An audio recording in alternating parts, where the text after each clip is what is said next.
Surgery machine patient का वहाँ हो जाएगी। सर्जरी की पूरी सर्जरी की है, इसमें मशीन फिट है ये इसमें रोबोट सेंसर सारे। जो ऑपरेशन आपका 10-10 घंटे का तो 1 घंटे आधे घंटे में खत्म। अच्छा इसमें डॉक्टर अभी डॉक्टर कुछ नहीं, डॉक्टर हॉस्पिटल में केरला जा रहे हैं। करना चाह रहे हैं तो फिर ये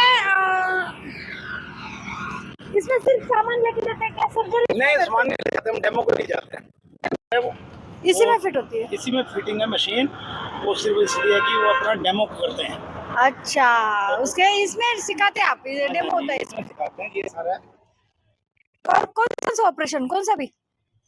कैंसर का, हार्ट का, हर्निया का, जो भी पेट के जो भी है समस्या। अच्छा अच्छा अच्छा अच्छा चलिए बहुत बढ़िया। मित्रांनो बघा ना, आम्ही आता इथे जेवणासाठी थांबलो होतो, तर इथे एक हे आलेली आहे बस लक्झरी, आणि ह्याच्यामध्ये जे आपण सर्जरी करतो म्हणजे पेशंट असतात, कॅन्सरचे पेशंट, परत काही काही खूप क्रिटिकल पेशंट असतात, त्यांची सर्जरी असते, तर ती सर्जरी असं जे करतो, तर ह्याच्यामध्ये स्पेशल काय आहे, रोबोटिक सर्जरी आहे.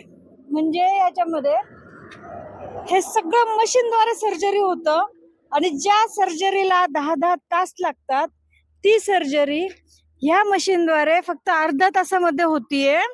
आणि ही याच्यामध्ये आता जाता येत नाहीये, कारण काय आहे माहिती का, याच्यामध्ये सगळं पॅकिंग असतं, आणि ह्याच्यामध्ये तो डेमो दाखवतात ते डॉक्टरांना की सर्जरीचं नेमकं कसं सर्जरी असतं, काय असतं. हे रोबो आहेत, म्हणजे रोबो मशीन आहेत ह्या, तर ह्या मशीनद्वारे सर्जरी जर केली ना तर क्विकली सर्जरी होते. तर त्याचा डेमो दाखवण्यासाठीची ही पूर्ण बस आहे, आणि ही बस चालली आता